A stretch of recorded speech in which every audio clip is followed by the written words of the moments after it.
RNE Audio. Descarga la app y disfruta de los programas de RNE y nuestros podcasts originales.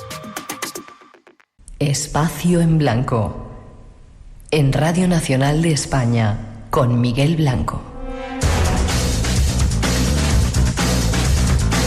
Es de nuevo el tiempo de los misterios aquí en vuestra casa, en Radio Nacional. Tenemos aún una hora para seguir viaje por estos universos que nos gustan. Bienvenidos a todos de nuevo. Redes sociales abiertas, Blanco Radio RNE. Y hoy nuestro primer tema nos habla de un asunto de plena actualidad que está cambiando el mundo. Narcos S.A. lo llaman nuestros invitados.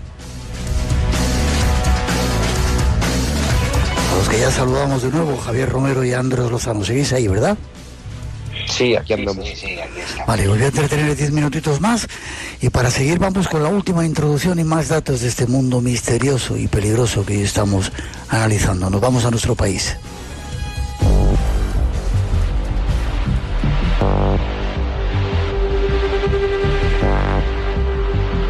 Todo este turbio mundo de la droga no solo se queda en América, está ya en Europa.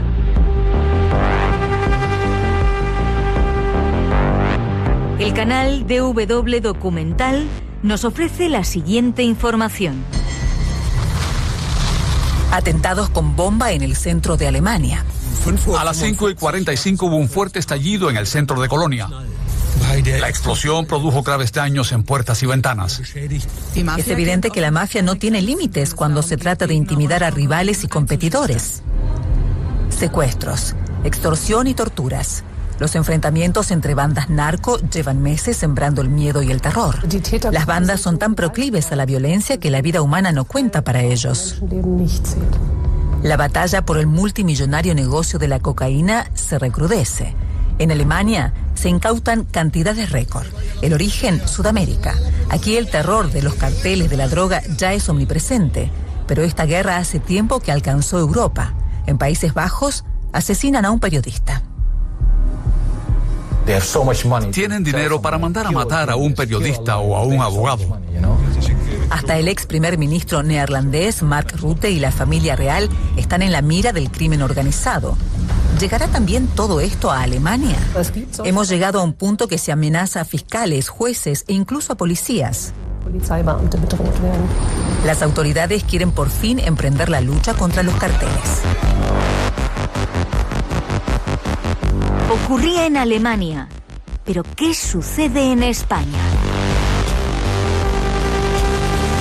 Nos lo cuentan nuestros invitados.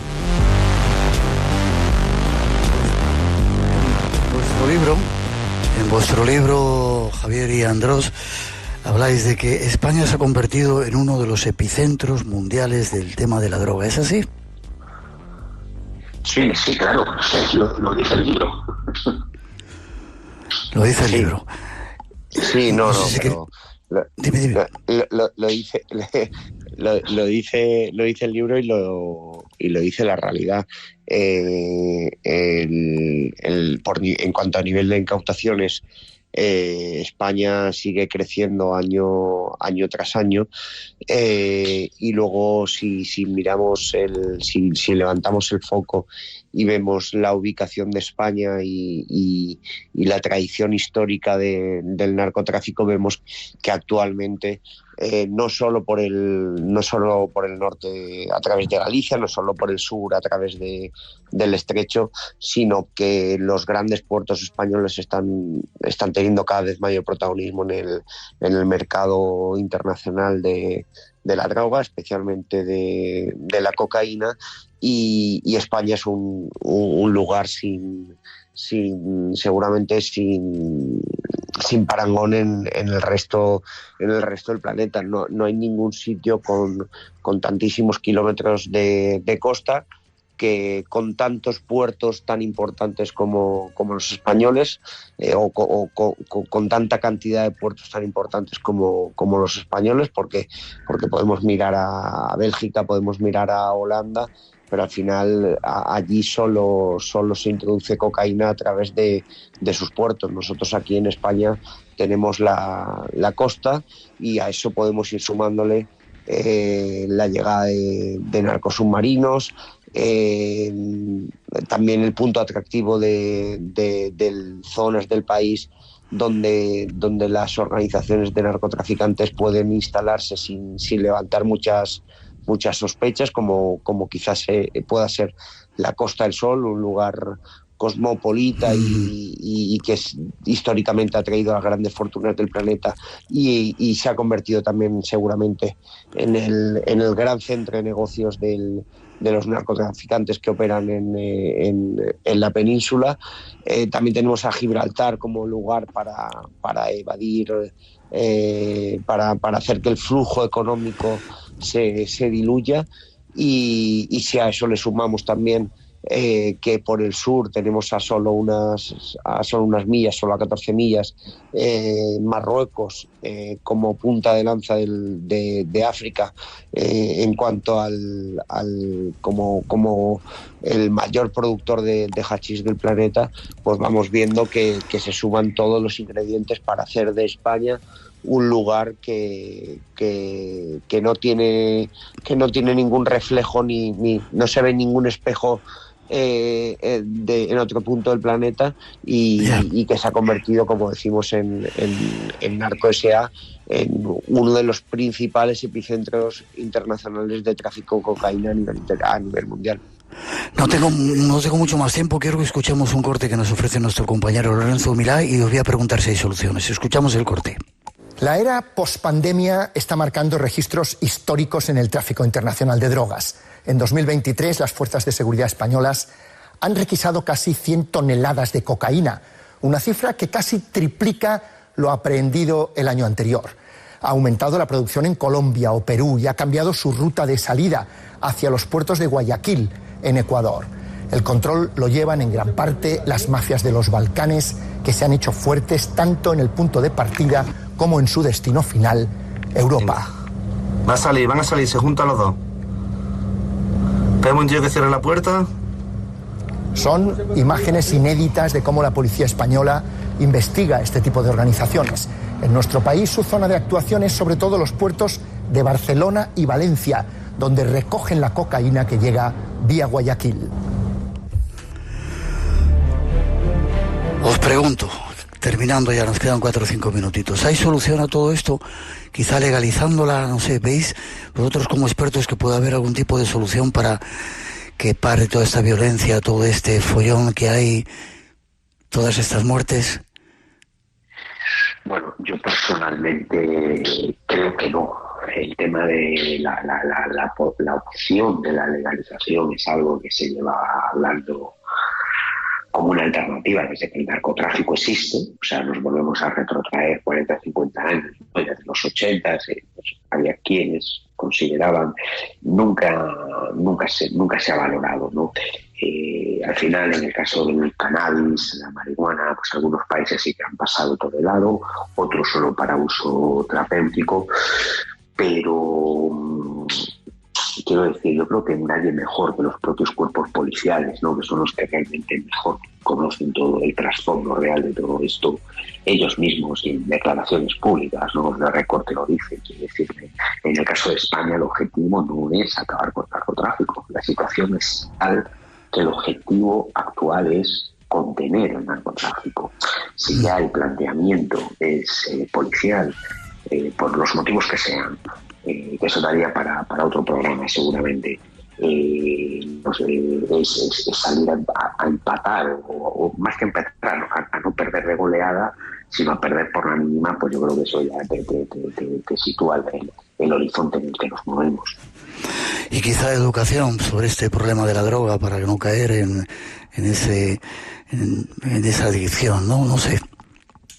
Sí, pues seguramente tenga mucho también que ver con ello. Yo siempre digo que es de ingenuos pensar actualmente que el negocio de la droga en general puede desaparecer, porque mientras haya un solo consumidor va a haber alguien que en cualquier lugar del planeta esté dispuesto a ofrecerle la sustancia, la droga que él quiere consumir. Entonces, mientras haya demanda, va a haber producción, y eso es un negocio sumamente lucrativo que se mueve por todas las coordenadas del planeta, y que trasciende fronteras, y que en esa lucha España ha entrado de lleno desde hace años, y está envuelta ahora mismo seguramente en uno de los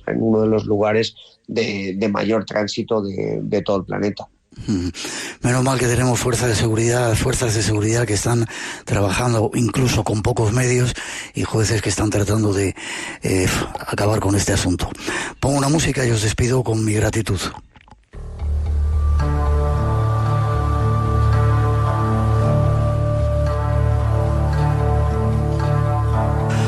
Andrés Lozano, Javier Romero, espero que hayáis estado a gusto en el Espacio en Blanco, que os haya gustado estar con nosotros. Muchísimas gracias. Por supuesto, y agradecidísimos. Forma de contacto con vosotros, pues si quieren saber más de vuestro trabajo, aparte de ese Narcos S.A., el negocio de la cocaína, y cómo España se ha convertido en uno de los epicentros mundiales, ese trabajo que habéis hecho increíble, con historias que superan cualquier imaginación que uno le pueda echar, incluso la del cine, porque vaya historias. Forma de contacto. Bueno, pues yo creo que a través de nuestras redes sociales seguramente sea muy fácil, porque ahí aparecen nuestros correos, respondemos a mensajes de manera privada, y yo creo que es una vía muy rápida y muy ágil actualmente. Sí, yo coincido con Andros en que es la más adecuada. Simplemente poniendo vuestro nombre, está en las redes sociales por ahí, ¿no? Sí, por lo menos el mío, Andrés Lozano, y se me va a encontrar muy rápido. Sí, Andrés Lozano y Javier Romero. Gracias a los dos, un fuerte abrazo, cuidaros mucho, gracias por el trabajo que hacéis, y ojalá no tengamos que hablar de este problema lleno de misterios, lleno de peligros, lleno de violencia. Un fuerte abrazo para los dos.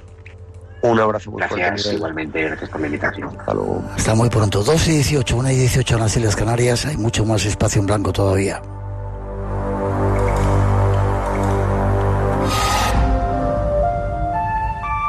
¿Qué hay al otro lado? ¿Te atreves a imaginarlo? Solo quien sale a buscar, encuentra. Espacio en Blanco.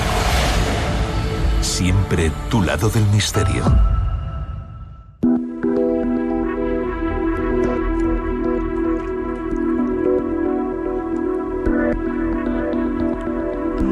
Seguimos en directo, 2:18, como decíamos, 1:18 en las Islas Canarias. Cambiamos de paisajes, cambiamos un poco todo este mundo en el que estamos, y nos vamos hasta los Himalayas a seguir una curiosa historia. Nos la ofrece nuestro siguiente invitado.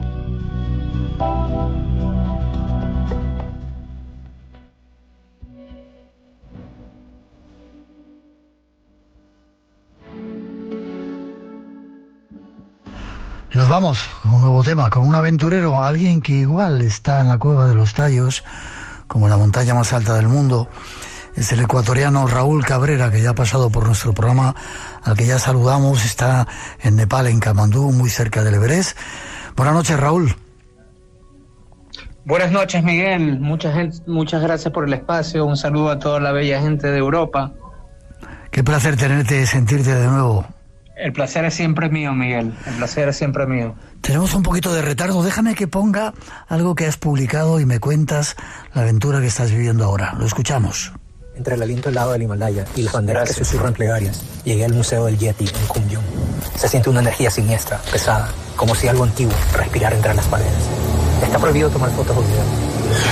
Pero este lugar era un sueño desde los 15 años, cuando leía las revistas de terror con mi primo Daniel, en una calle de Quito en los 90. Hoy entiendo. No vine a mirar un mito, vine a encontrarme con él. Maybe 45 years ago, in this village there are too many snow. So that's time maybe many Sherpa people. Has publicado un pequeño vídeo en el que estás con los lamas y vas a la búsqueda del Yeti. Así es, Miguel. De hecho, estoy yendo desde Asturias hacia las Filipinas por tierra. Y ahorita me encuentro en Nepal. He pasado ya por 21 países. Me he demorado 3 meses y medio. y siempre quise conocer el Everest y fue una buena excusa para visitar el Museo del Yeti en Kunjun a 4.500 metros de altura. Wow. O a 4.000 por ahí. Y con ese monje que hablabas te decía que hace 40 o 50 años mucha gente contaba que sí veían al Yeti. Últimamente con el cambio climático ya no se le ve tanto, como si hubiera subido más a montañas más altas.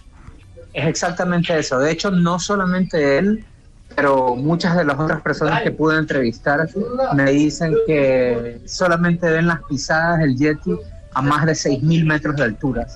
De hecho, los Sherpas, los guías y bastantes científicos que han ido de diferentes misiones porque estaban estudiando diferentes tipos de diversidad animal, se han encontrado con estas pisadas grandes, pero cada vez son más altas, como que si no quisiera que se lo vea. Uh-huh. En ese museo, que me enseñas también un poco en ese vídeo y que hemos podido ver en otras ocasiones, ¿hay restos, huellas, pruebas de que el Yeti existe o es solamente una leyenda? No, Miguel, de hecho ese museo es como el cráneo del Yeti. En algún momento me estaba contando que se habían llevado otros restos, no me acuerdo el fémur, pero se lo habían robado y lo tendrían en una colección extra. Pero de acuerdo a varios estudios que se habían hecho, no era ningún primate como de los que habían pensado, era una especie sin clasificar aún. Uh-huh. ¿Has tenido relación con algún monje que te haya contado que ha tenido experiencias con él, que lo haya visto?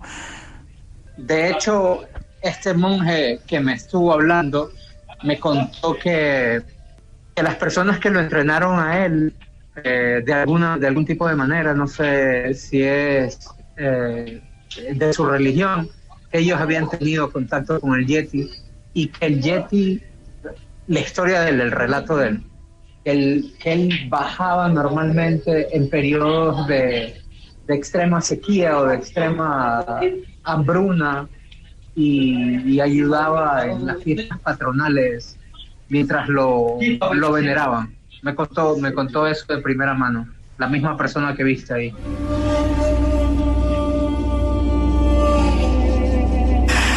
Y tú, Raúl, que eres un aventurero que siempre te gusta meterte en líos, hablamos en la Cova de los Tallos, dice que has hecho un viaje desde Asturias. ¿Qué es lo que estás buscando en esta ocasión? Estoy buscando ser el primer ecuatoriano en llegar a 100 países. Voy como por el país número 96. Y es un legado para mí, es un legado para la gente de mi país. No hay tantas oportunidades como en otros lados.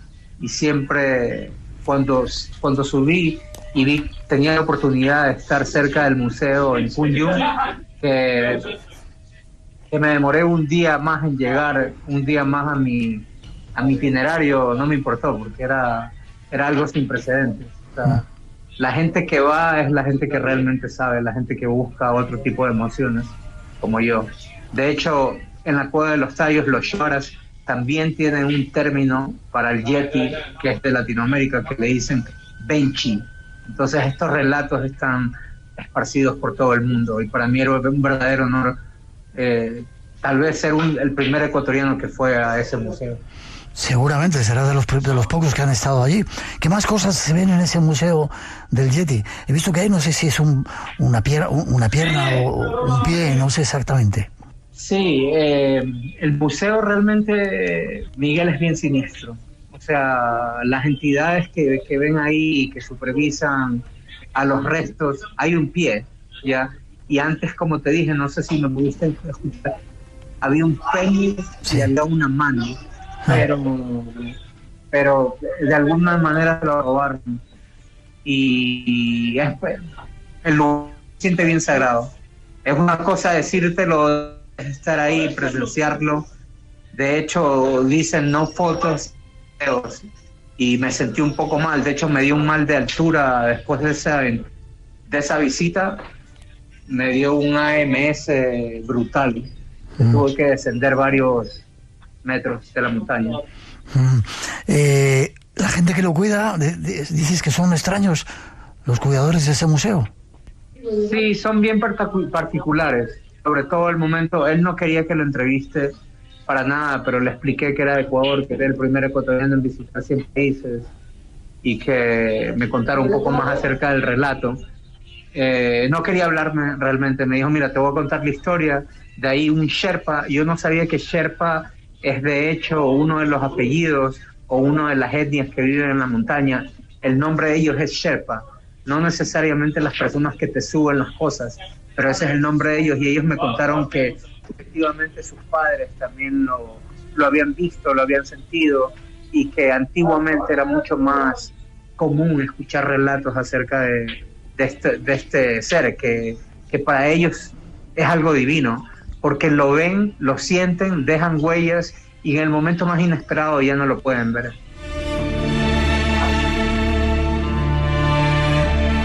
Lleva 96 países. ¿Has llegado ya al Everest? ¿Has estado en el campo base del Everest? Estuve en el campo base del Everest, en Kalapatar, como a 5.450 metros de altura, y fue una experiencia única. Ver la montaña más alta del mundo, 8.848 metros, es una hazaña sin precedentes para mí.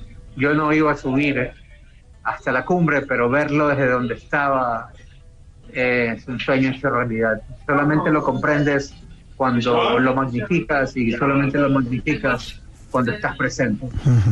Tenemos algún problema con la conexión, no queremos entretenerte mucho. Raúl, tú sabes que eres un tío afortunado. Has estado en la Cueva de los Tallos, que era, creo, otra de tus ilusiones. Estás ahora en ese lugar que lo soñabas cuando eras niño. Eres un tipo con mucha suerte. Sí, la verdad que me siento bendecido cuando dejas buenas semillas en el universo, como que germinan, y ese buen karma cae sobre ti. Obviamente algunas cosas te salen de las manos, pero bueno, estar allá, poder ver la montaña del Everest con mis propias manos y poder haber visitado el museo del Yeti en Kumyung, eso para mí es todo. Como tú dices, el que deja buenas semillas recoge buenas cosas también. ¿Qué te queda por hacer ahora en este viaje? Voy a partir al sudeste de Asia. Voy a ir a Camboya, Angkor Wat, a Laos, a Filipinas, y de ahí mi país número 100 va a ser los Emiratos Árabes, en Dubái. Estoy trabajando en un proyecto audiovisual que se llama Ruta 100, que obviamente el nombre lo dice por sí solo, ser el primer ecuatoriano en visitar 100 países y documentarlo. Si te parece, Raúl, cuando tengas oportunidad de conectar en cualquiera de esos países, nos mandas un mensajito y tratamos de ponernos en contacto contigo para seguir tu periplo. Ese sueño, eres un hacedor de sueños y afortunadamente los llevas a la realidad. Muchas gracias, Miguel, lo aprecio, y discúlpame que la conexión está mala. Hace varios días no pude comunicarme, ¿no? Hay un tema con el internet, no sé qué está pasando, si es 3 y Atlas, pero la conexión está pésima desde hace varios días. Pues en cualquier momento que estés en Laos, en Camboya o en cualquier otro país, nos mandas un mensaje e intentamos comunicar contigo. Muchas gracias. Raúl Cabrera, alguien que conocimos, que hemos estado con él en algunos lugares, tuvimos la oportunidad de estar en Ecuador, sentir cómo es. ¿Forma de contacto contigo, Raúl? Raúl Nómada en todas las redes sociales, Facebook, Instagram, X, YouTube, @Raúl Nómada, una palabra sin espacio, y me encantaría que sigan mis aventuras, sobre todo siendo uno de los pocos ecuatorianos que tiene la bendición de poder alcanzar sus sueños. Me alegro que hayas estado en el espacio en blanco, y como te decía, si estás en algún país que tengas conexión, volvemos a unirnos contigo. Fuerte abrazo, sabes que mi cariño está contigo y te deseamos todo lo mejor. Muchas gracias, Miguel, y muchas gracias a toda la bella gente que escucha Espacio en Blanco. Un abrazo fuerte y todo lo mejor. Nos vemos prontito. Gracias.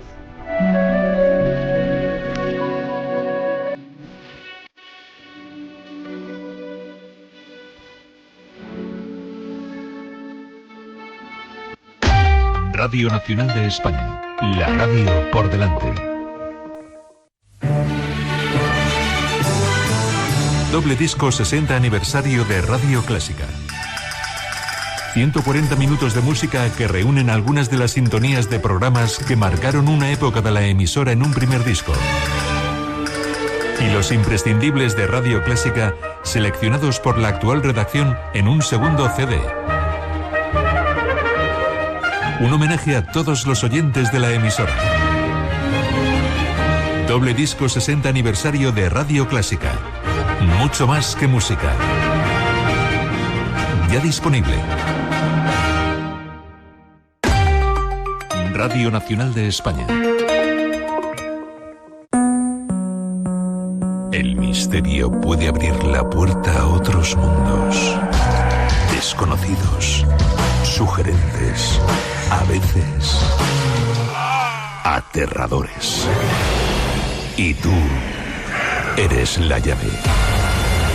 Descúbrelo en Espacio en Blanco, en Radio Nacional, con Miguel Blanco.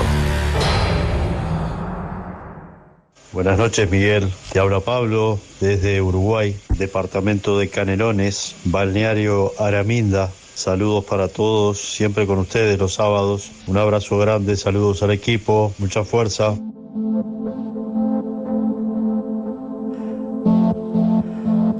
Muchas gracias a todos los que enviáis saludos desde diferentes partes de España y del mundo. Si queréis hacerlo, tenemos un WhatsApp disponible, 633 50 50 11. Nos encantaría que nos dijerais desde dónde estáis escuchando el Espacio en Blanco. Y gracias a todos los que lo hacéis en directo, a las fuerzas de seguridad del Estado. Sabemos que hay mucha gente escuchando a la hora de noche, a los vigilantes de seguridad, a la gente de los hospitales, médicos, enfermeras, sanitarios, a toda esa gente. Gracias por estar ahí en el Espacio en Blanco. Y ahora seguimos, llega nuestro compañero Juan Gómez con extrañas historias. Y esta viene potente, ya veréis.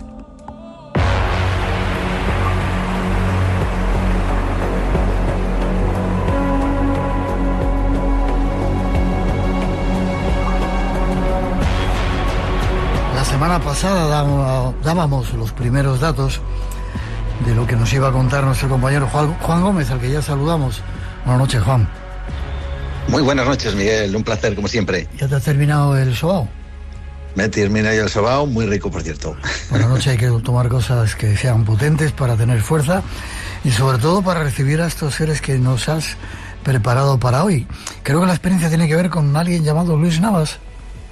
Sí, así es. Es una persona que tiene una experiencia, ahora la vamos a descubrir y vamos a, sobre todo, a conocer los detalles escalofriantes que él pudo vivir y una experiencia que le llevó a la investigación de todos estos asuntos y que nos va a revelar hoy una igualmente inquietante sorpresa. Ya verás, Miguel. Tiene que ver con visitantes de dormitorio.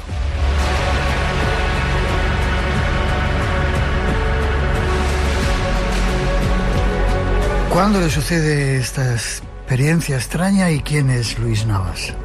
Pues Luis Navas es una persona pues normal y corriente, no se dedicaba ni mucho menos a este tipo de cuestiones, tampoco es que le interesaran demasiado, si es cierto que bueno pues le producía cierta curiosidad, pero no iba más allá de esa, vamos a decir, de esa línea, ¿no?, de investigación, si es que se puede denominar de esta manera. El caso es que a finales de los años 90 él tiene una experiencia que le paraliza absolutamente. Y es curioso porque no le sucede durante la noche, sino que le sucede durante el día, esta vez, ¿no? Vamos a escucharle y vamos a ir adentrándonos en lo que Luis Navas vivió aquel día.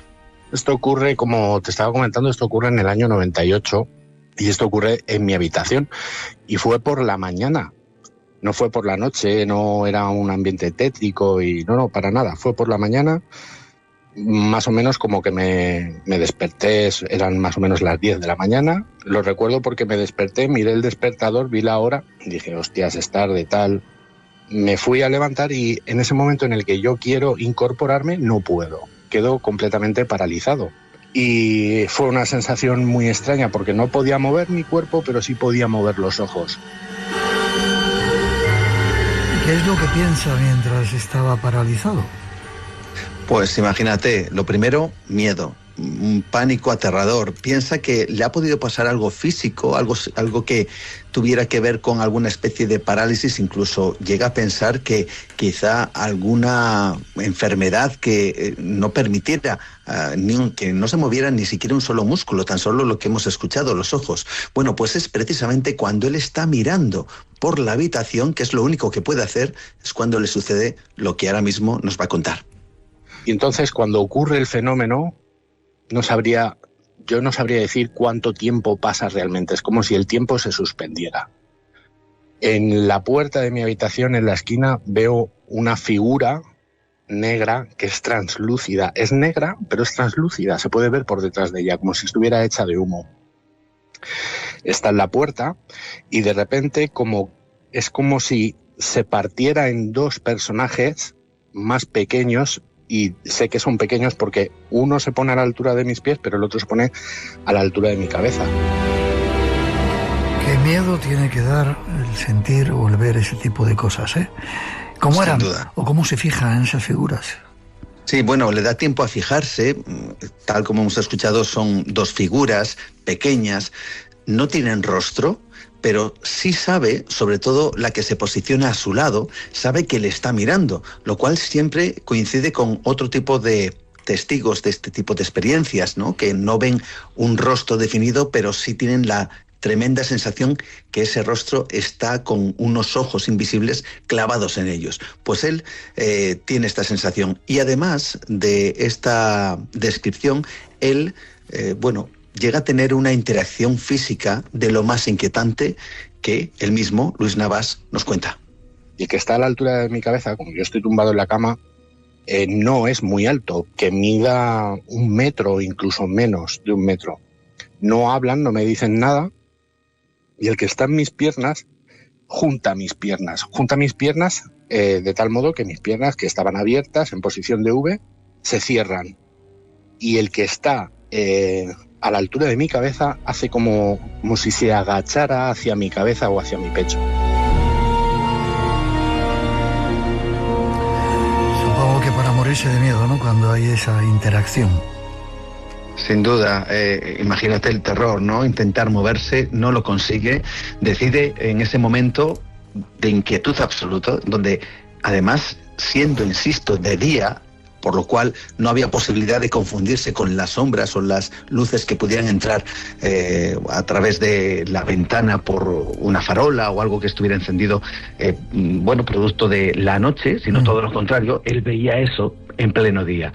Así que solo le queda hacer una cosa para evitar que aquello siga en su habitación. Escuchamos. Vale, en este punto de horror, de miedo, que estoy muerto de miedo, no se me ocurre otra cosa que, entre comillas, rezar. Y digo entre comillas porque yo no he hecho la comunión, no sé rezar, no soy católico, pero le pido ayuda a Dios, por decir de alguna manera, porque no sé qué hacer y pido que por favor que eso que se vaya de mi habitación, por favor.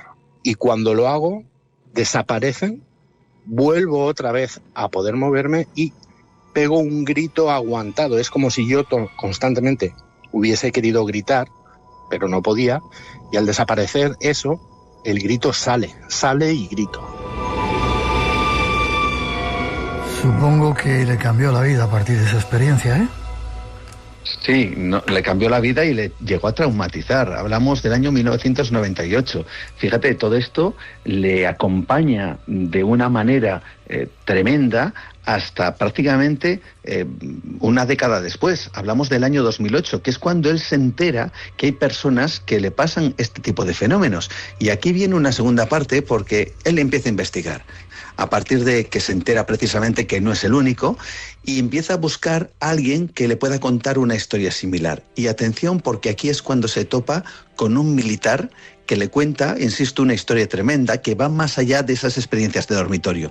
Fíjate, hablamos de la experiencia de varios militares. Ellos estaban destinados al CIR-1, que es una base situada en San Pedro, en Colmenar Viejo, en Madrid. Hablamos, uno de los protagonistas es un soldado llamado Alejandro Martínez. Él en ese momento, hablamos de un día en concreto, a las 3 de la madrugada, está destinado a hacer una guardia junto con varios soldados. Entonces, en el lugar donde está recibe una llamada. Es la de un soldado que está haciendo guardia en otro puesto alejado, y ese compañero, que está tremendamente nervioso, les pide que se acerquen, que crucen el campo, que es el campo de la Jura, que atraviesa toda la zona, y que vayan de forma inmediata. Lo que se encuentran es tremendo. Si te parece, el propio Luis Navas, que habló con este militar, lo cuenta. Inmediatamente se desplazan hasta la zona, hasta el campo de la Jura, en uno de los vehículos motorizados de los que dispone la Guardia de Retén, donde van el conductor y 2 soldados hasta la zona. Pues es al llegar a la garita que se encuentran tirado en una esquina, acurrucado y abrazado al cedme, el vigía. Está pálido, está aterrorizado, con la mirada perdida en el infinito, señalando con un dedo a la nada, hacia el campo, hacia la noche. Y sus palabras textuales al ver a sus compañeros son: la muerte está en el campo de la Jura. Dice la muerte.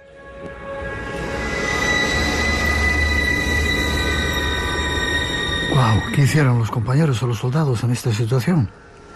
Pues aquel compañero, que estaba totalmente aterrorizado, señala un punto de ese campo. Los soldados, como Alejandro Martínez, enfocan con sus linternas y ahí ven, se topan con un auténtico espanto, Miguel. El campo, que era como un campo de fútbol de grande, bueno, pues había una figura negra, gigante, descomunal, vestida como con una capucha y una capa, pero tampoco sin formas definidas, y con los brazos abiertos en forma de cruz. Y la capa caía, no era brumoso, sino que era negro, completamente. Le dan el alto, aquello no responde, y disparan. Disparan, abren fuego y desaparece la imagen, sin más. Desaparece, como el que apaga un canal de la televisión. Desaparece la imagen. No saben qué ha ocurrido, vuelven otra vez a la garita, se llevan al compañero y al día siguiente, como han abierto fuego, tienen que dar parte de por qué han abierto fuego y contra qué. Bueno, pues su superior le dice que no hagan ningún parte. Oh, vaya experiencia. Y lo malo es que no se pueden sacar conclusiones, no se puede definir qué es lo que es, ¿no? Claro, esa es la lástima. Él dice, fíjate, él me comentaba, bajo su experiencia y bajo lo que le comentó este militar, que él está convencido que esto deja una huella, una marca a quien lo vive, y que el fenómeno parece que se alimenta de una única cosa, que es la que produce al testigo. Miedo. Y eso es, efectivamente, eso es el miedo. ¿Se alimentan de miedo? Eso es lo que él está absolutamente convencido. Incluso es bastante reticente a hablar de estas cosas, porque él mismo dice que el hecho de recordarlo tiene la impresión que hace que el fenómeno se siga alimentando, porque ese miedo que produce el recuerdo hace que esas figuras, esas sombras, pues sigan y estén ahí para alimentarse de ese terror.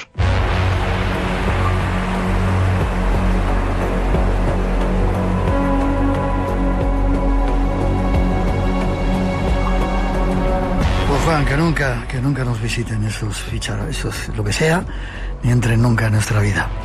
Pero si hay mucha gente que ha vivido ese tipo de experiencia, lo sabemos, y quizá no lo haya contado, porque crea que es una locura, pueden hacerlo contigo, ¿verdad? Experiencias de este tipo o de cualquier otro, ¿verdad?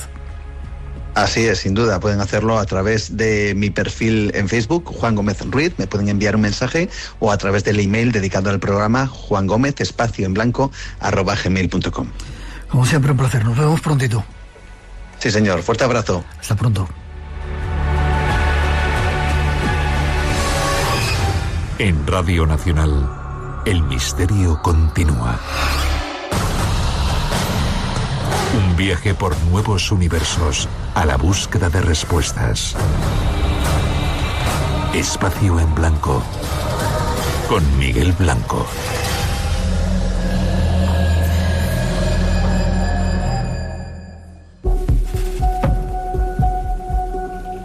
El misterio continúa, 2:44, 1:44 en las Islas Canarias. Seguimos en directo y procuremos no tener miedos de ningún tipo. Y ahora, para suavizar un poco el ambiente, nos vamos a la naturaleza, concretamente hasta el mar, a ver algunos de los enigmas.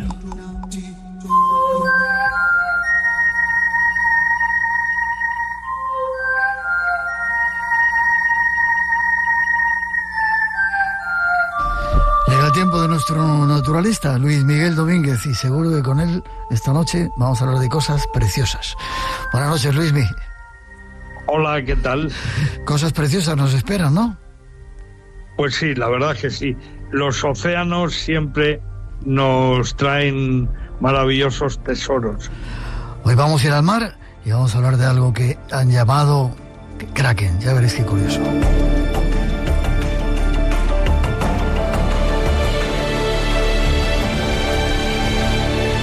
¿De dónde viene ese nombre, Luismi? El Kraken. Pues mira, ese es un nombre escandinavo que de alguna manera quiere decir maléfico, quiere decir monstruoso, maléfico e incluso maloliente.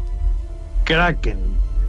En realidad se refieren a un ser que ha sido asociado históricamente con ese nombre y que conocemos ya muy bien, que son los calamares gigantes. En la antigüedad se pensaba que también había pulpos gigantes, pero no es el caso. O sea que... En realidad son calamares. ¿Realmente existe entonces? Sí, existe, dependiendo cada uno de dónde quiera poner el límite. Claro, si tú estás pensando en un calamar de 1000 toneladas de peso, ya te digo yo que no. Pero si yo te digo que hay calamares que llegan a alcanzar los 30 metros de longitud y que superan 200, 300, 500 kilos, a mí sí me parecen kraken, sin duda. Ya es un pedazo bicho, sí. Sí. ¿En qué lugares, por qué lugares se mueven? Porque creo que por la costa del norte de España habían encontrado algunos, o había un caladero donde había muchos. Sí, hay un lugar que es Asturias. El mar Cantábrico tiene diferentes puntos, sobre todo en la costa asturiana, donde han aparecido estos animales.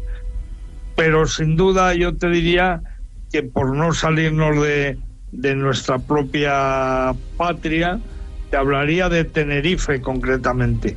Parece ser que hay un canal oceánico entre Tenerife y La Gomera. Bueno, pues ese es el sitio petao de calamares gigantes.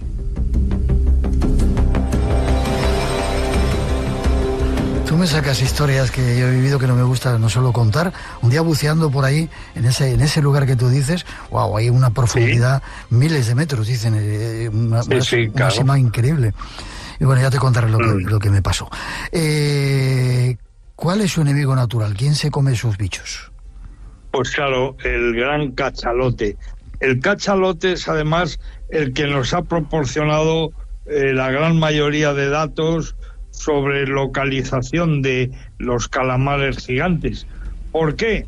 Pues porque es muy habitual que cuando aparece varado en una playa un cachalote muerto, siempre tenga una serie de heridas, de cicatrices en su piel que corresponden a grandes ventosas, a las ventosas de los tentáculos de los calamares gigantes.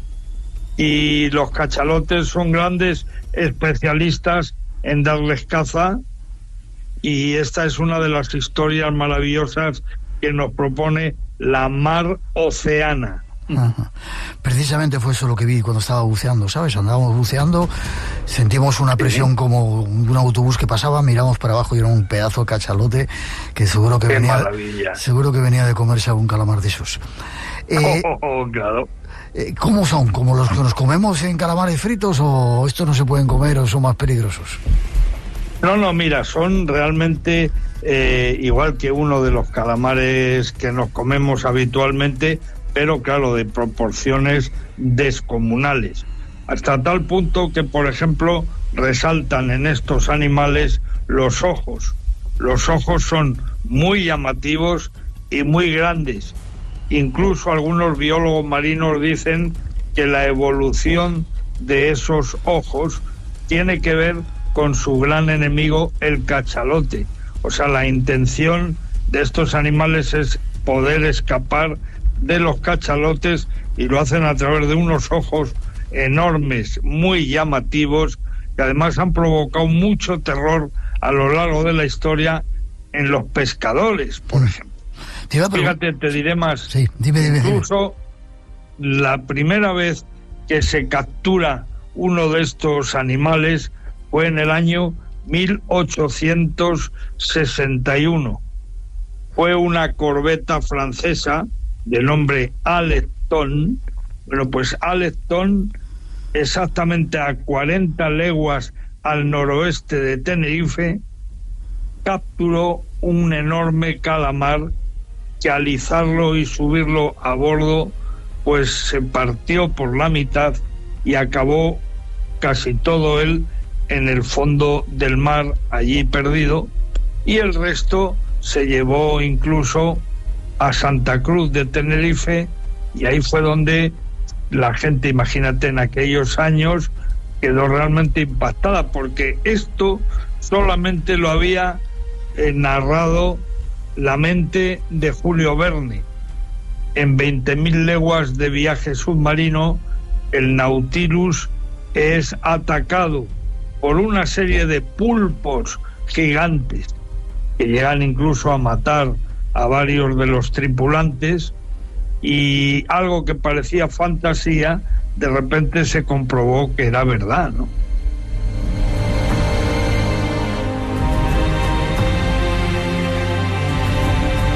Hay un museo en Asturias donde hay unos cuantos bicharracos de estos. Tuvimos la oportunidad de entrevistar a algunos de sus responsables. ¿Qué cantidad de vida tenemos por ahí desconocida, verdad? Y quizá sin respetar. Claro, es una pena, sí, indudablemente.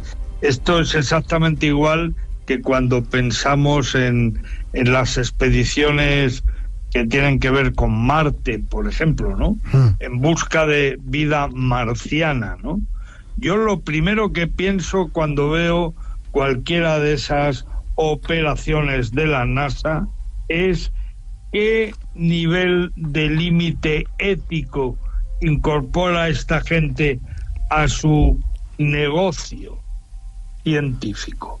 Porque claro, imaginar que aparezca vida extraterrestre por fin y de verdad, y podamos estrecharnos en un gran abrazo con otros seres que vivan en esos territorios. Bueno, y pensar inmediatamente al día siguiente en que estarán siendo exhibidos en algún circo ambulante, pues a mí me pone de los nervios, porque eso es exactamente lo que está pasando con nuestros mares.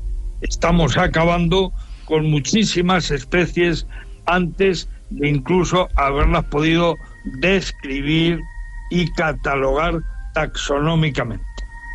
Estamos acabando con ellas.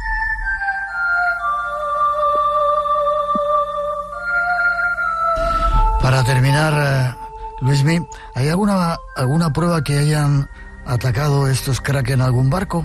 ¿O eso solamente se quedaba en la imaginación de Julio Verne? Sí, efectivamente. Mi opinión es que, como siempre en el mundo animal, hay que pensar para qué serviría el gasto enorme de energía de atacar a un barco, y entonces ahí tú mismo te vas a contestar, ¿sirve para comer? Pues la verdad es que no, porque al final, ¿qué pasa? Que es madera, que es hierro, y estos animales se alimentan de otras cosas. Entonces es absurdo un ataque sin más. Es evidente que no. Desde mi punto de vista, estos seres siempre los hemos encontrado en posición de defensa y de huida, y a poder ser pasando desapercibidos lo más posible.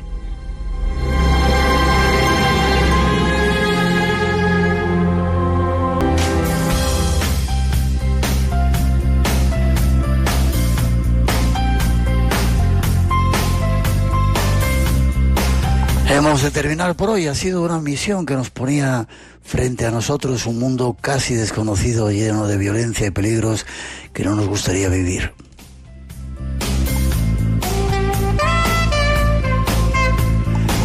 La semana que viene más volveremos a analizar nuestro mundo con más expertos para tratar de comprender este mundo, al ser humano y nuestras vidas, y ojalá nos sirva de ayuda.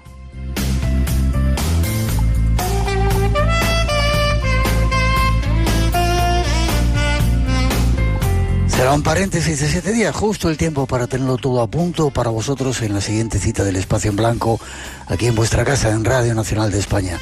Y ahora hasta las 3, las 2 en las Islas Canarias, la cita con la información. Os ponemos un poquito de nuestra mejor música y feliz semana para todos, es nuestro deseo. Cuidaros mucho, como decía Luismi. Nos vemos en 7 días aquí en el Espacio en Blanco.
Por hoy terminamos. Recuerda que tienes una cita con el misterio. Aquí en Radio Nacional. Será dentro de 7 días, en el Espacio en Blanco. Hasta entonces, feliz semana.